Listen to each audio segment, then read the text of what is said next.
Hello everyone, I'm Hansheng Xue, a PhD student from the Australian National University. Today I will present our new work on metagenomic binning, and the title of our work is the metagenomic binning using graph neural networks. First, I will give you some background about what is the network embedding or the graph representation learning. Graphs, general language, it can describe the complete relationship among the words. So if we want to do some downstream tasks like link prediction or node application, we usually need to design some specific algorithm like shortest path space or common neighbor based method. And the network embedding provides another way. It's trying to learn the structure of the graph first and use a low dimensional feature to represent nodes. So then we can use the existing machine learning model like k-means to do some downstream tasks. So network embedding is a task-independent feature learning model, and it's trying to learn the topological of the graph and use low-dimensional feature to represent nodes on the graph. So next, I will give you some information about the metagenomics. Metagenomics involves the study of various genetic material obtained from organisms living in the environmental samples, and these organisms can include bacteria, virus, and fungi. Once we extract the DNA from the samples, we carry out certain processing steps to make them suitable to work with, and carry out analysis to identify different functions or properties of organisms. So here I will describe the detailed metagenomics analysis. First, we extract the DNA from environmental samples and improve them into a sequencing machine, so we can obtain short rates for all microorganisms because rates are mixed together. Thus, it's unknown which species each rate belongs to. A fundamental problem is to identify the species involved in the input samples. If we cluster the short rates directly, we would obtain a binning result with high error rates. So no way would we usually assemble the short rates into a longer non-overlapping DNA sequence called contigs using the assembly graph. Then these assembled contigs can be clustered into different bins corresponding to the genome in the microcommunities. Finally, we can reconstruct genome based on these group contigs. So here is the pipeline of the metagenome analysis, and the metagenome binning is to group these contigs or assemble rates into cracked bins that belong to the same species. And currently, most of the metagenome binning models use the traditional method to binning contigs. For example, they usually calculate the composition and the coverage information of the contig, and then they would use the k-means, some algorithm like k-means to cluster these contigs. So to recover this short contigs, recent published binning refinement tools have introduced to use the assembly graph from which contigs are derived. And the graph binning is the first paper to use the assembly graph to improve the performance of contigs binning. So we think that maybe we can use the network embedding or the GNN models into the metagenomic binning to learn the assembly graph.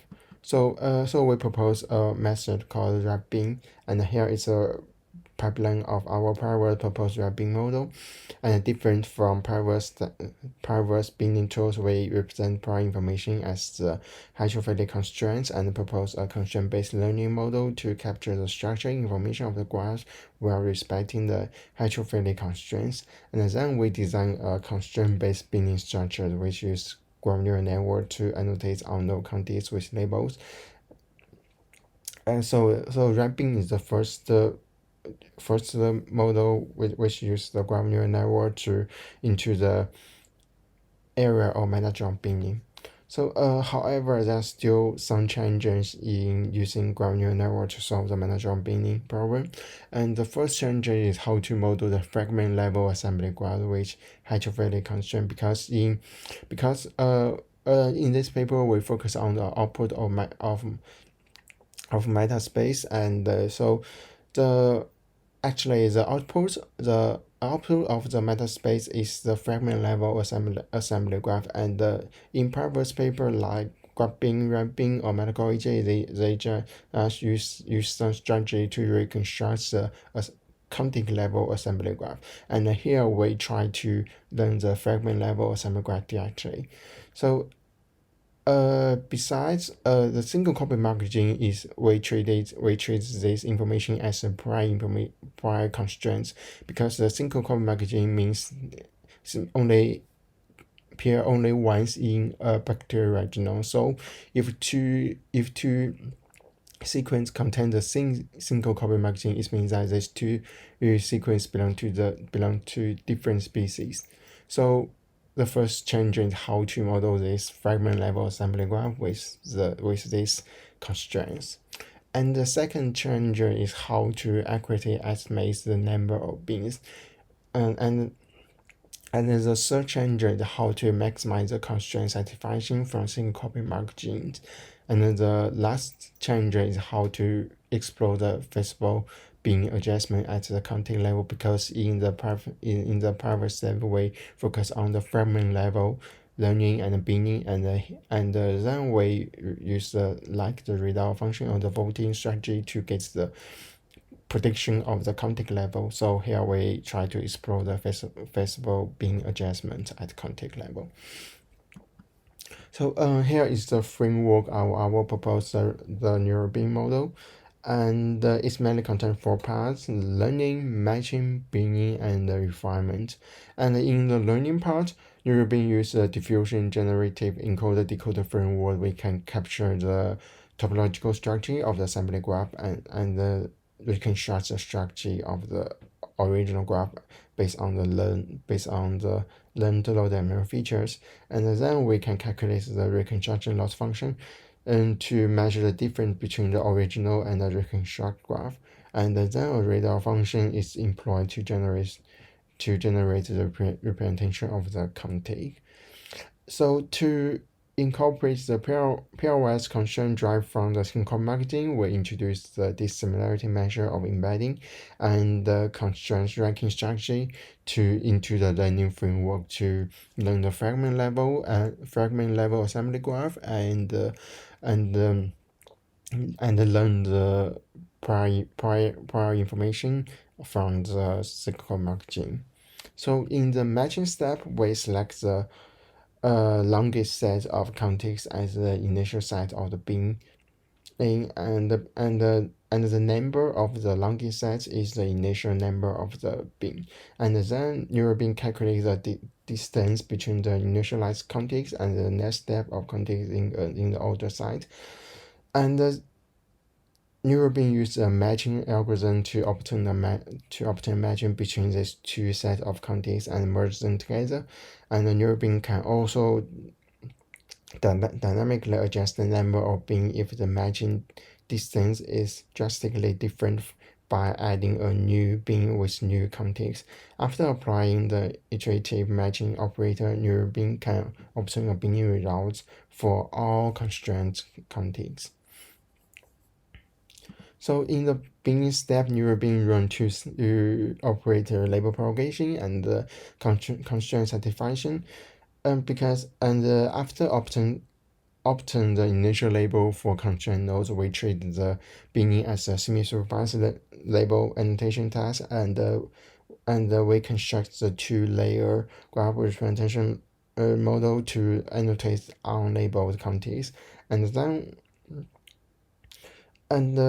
because using the label propagation method to annotate this unconstrained contigs may lead to the violating of prior constraint established by the single marketing. So here we also design a constraint satisfaction model to optimize the binning assignment probability that minimize the number of labeled constraints that violates the prior impulse constraints. So the last operator is the refinement, And the objective of this step is try to explore the flexible bin adjustment for individual contexts, considering their associated constraints. Two operators are primary inputs in the environment steps: splitting and merging. For splitting, we iteratively test all obtained bin to validate whether identical mark gene coexist within the same bin. If some mark genes are present multiple times in the same bin, we try to divide this bin into several sub-bins. Then in the merging step, we combine these bins without the same mark gene into one bin. So here is the home framework of our neural model and the embedded content for part learning, matching, binning, and refinement. So here and to test the to evaluate the performance of our proposed model, we benchmark our model on 3 simulated and 2 real-world data sets. And here is the result of simulated data sets. We can know the ground truth of this simulated data sets. And so we calculate the position, recall FY and ARI and MMI scores. And from this table, we can find the neural bin achieves the highest score in almost all matrices. And we also use the check-M tools to evaluate the binning result. If the position of one bin is higher than 19% and the recall is higher than 80%, we can consider this bin as a high quality bin. If the position of one bin is higher than the 80% and the recall is higher than the 50%, we can consider this bin as the medium quality bin. So we count the number of high quality bin and the medium quality bin and the low quality bin. And this table shows that neural bin obtain the largest number of high quality bin and the medium quality bin. So here is the results of the 2 real-world data sets, and we also calculated the high quality, medium quality, and low quality bin using the check-M tool. And here is from this table we can find neural bin also obtain the largest number of high quality and medium quality bin on these 2 data sets. So here is the visualization result of neural bin and medical AG, and here we take the same 20G as an exam. And so in this figure, different color denote distinct species, and the green nodes indicates the nodes that are not identified or are discarded, and black edge represent homophily edge in the assembly graph. And the gray edge are heterophily constraints. This figure shows that neural bin achieves a better binning results than medical AG. Here is the acknowledge part. I want to say thank you to my all supervisors and collaborators. That's all. Thank you.